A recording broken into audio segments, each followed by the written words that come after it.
Salam, selamat pagi. Saat ini podcast MYC boleh kembali lagi hadir untuk memberkati kita semuanya. Judulnya saat ini yaitu Kristus sebagai tujuan dari seluruh hidup. Kristus sebagai tujuan dari seluruh hidup. Matius 22 ayat 37 sampai 40 berbunyi, jawab Yesus kepadanya, kasihilah Tuhan Allahmu dengan segenap hatimu, dan dengan segenap jiwamu, dan dengan segenap akal budimu. Itulah hukum yang terutama dan yang pertama. Dan hukum yang kedua yang sama dengan itu, ialah kasihilah sesamamu manusia, seperti dirimu sendiri. Pada kedua hukum inilah tergantung seluruh hukum Taurat dan kitab para nabi. Dan di bagian kedua, firman Tuhan di dalam 1 Korintus 10 ayat 31, berbunyi demikian, aku menjawab, jika engkau makan, atau jika engkau minum, atau jika engkau melakukan sesuatu yang lain, lakukanlah semuanya itu untuk kemuliaan Allah. Jadi, kalau kita mau mengibaratkan, manusia tanpa tujuan itu seperti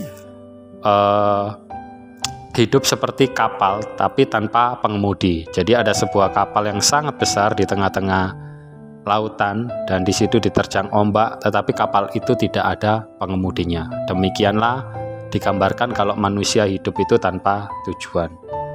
Jadi penting sekali kita sebagai anak-anak Tuhan itu memiliki tujuan, karena semakin jelas tujuan kita, maka kehidupan kita akan semakin terarah. Ada begitu banyak orang yang frustasi, tersesat, bahkan tidak jarang orang yang bunuh diri, karena mereka tidak mempunyai tujuan dalam kehidupannya. Saya mengenal di daerah tempat tinggal saya, beberapa remaja itu sudah menggunakan narkoba, bahkan ada yang meninggal, masuk penjara, karena mereka tidak mempunyai tujuan hidup. Firman Tuhan yang sudah kita baca tadi di dalam Matius 22, ayat 37-40, dan di dalam 1 Korintus 10 ayat 31, di situ jelas sekali tujuan kita, anak-anak Tuhan itu yang pertama yaitu mengasihi Tuhan, dan yang kedua mempermuliakan nama Tuhan. Nah, mengasihi Tuhan ini sudah pasti melalui hubungan pribadi kita dengan Tuhan, melalui doa, saat teduh, melalui mungkin kegiatan-kegiatan ibadah, retreat yang membangun iman kasih kita kepada Tuhan. Dan mempermuliakan nama Tuhan ini melalui tindakan kita, melalui perkataan, tingkah laku, perbuatan kasih, kekudusan hidup kita.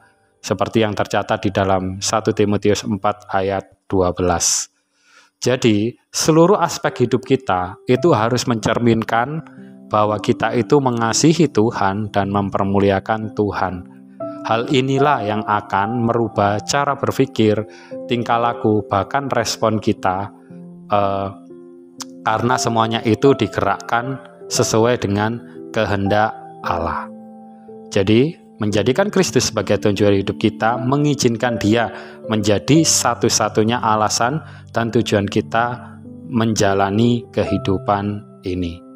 Mari kita isi kehidupan kita yang sudah diselamatkan dari dosa, yang sudah diselamatkan dari hukuman kekal, yaitu dengan kita mengasihi dan mempermuliakan Tuhan, karena hidup kita sudah ditebus oleh pengorbanan Tuhan di atas kayu salib.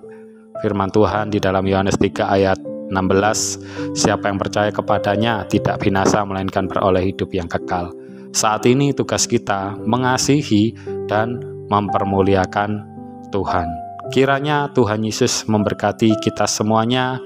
Dan juga bagian yang terakhir, ketika kita sudah mengasihi dan mempermuliakan Tuhan, kehidupan kita akan diubahkan.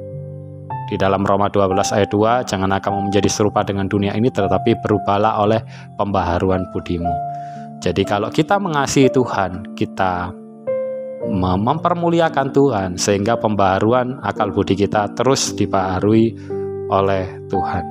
Tuhan Yesus memberkati. Mari kita mengasihi Tuhan, mempermuliakan Tuhan, sehingga pola pikir kehidupan kita akan diubahkan dan nama Tuhan dipermuliakan. Tuhan Yesus memberkati.